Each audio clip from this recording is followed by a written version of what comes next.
I honestly thought a lot about not making this video, but I feel like this conversation needs to be had at some point. Somebody needs to kind of step in and address the breadth of this issue in the online space.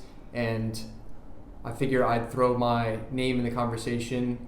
You obviously clicked on this video because of the recent events around Luke Belmar's expose, getting exposed for having a different past than the one he kind of shared. And this video will be slightly around that story. I'm not going to go over the details of it. There's other videos on that as well as the Twitter thread that I can link down below. But I want to talk in this video about why it seems like so many people feel the need to lie, and I see so broadly problematic about the online space, especially with these thought leaders and influential minds amongst the online space. It's no secret that psychologically certain things sell, and certain things, as far as framing yourself as a position of authority, make you a more compelling storyteller and someone that people can get behind.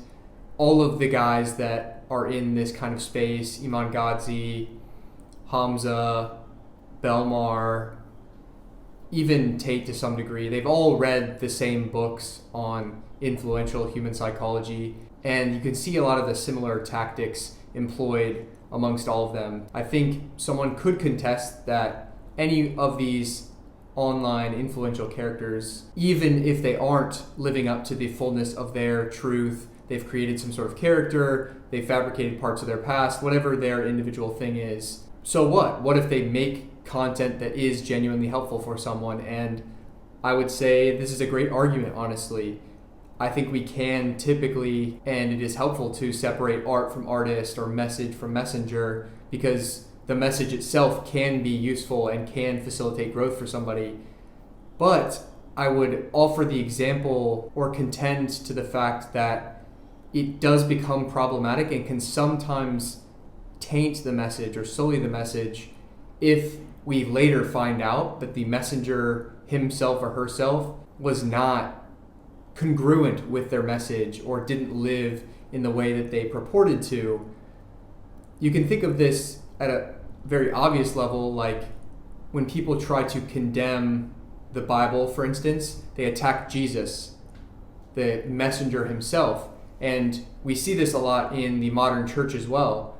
We can have very successful pastors and church leaders, but we find out years down the line that they were involved with some sort of sexual assault scandal, touching little kids, whatever.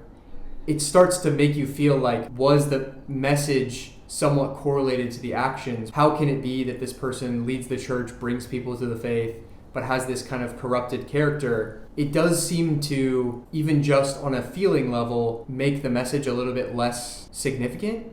At least for me, if someone were to try to stand up in front of me and tell me X, Y, and Z, it would be problematic if they didn't live it. I know that this is a logical fallacy. This is the ad hominem argument, right? If someone tries to convince you of something, you should attack the idea and not the person. And that's not really what I'm trying to do here, but it does seem to me that there's a stark lack in the online space of people just telling the complete truth and not trying to manipulate details or withhold information in an attempt to place them at some place of additional authority.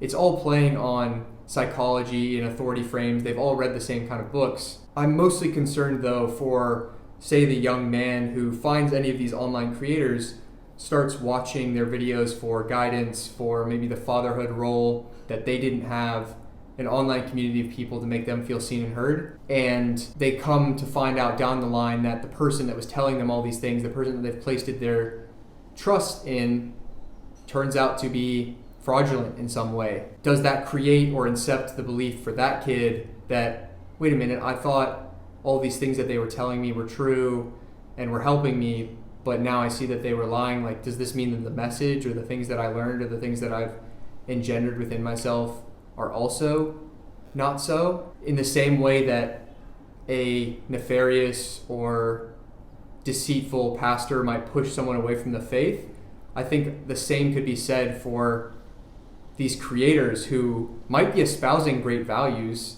but aren't telling the truth of their story.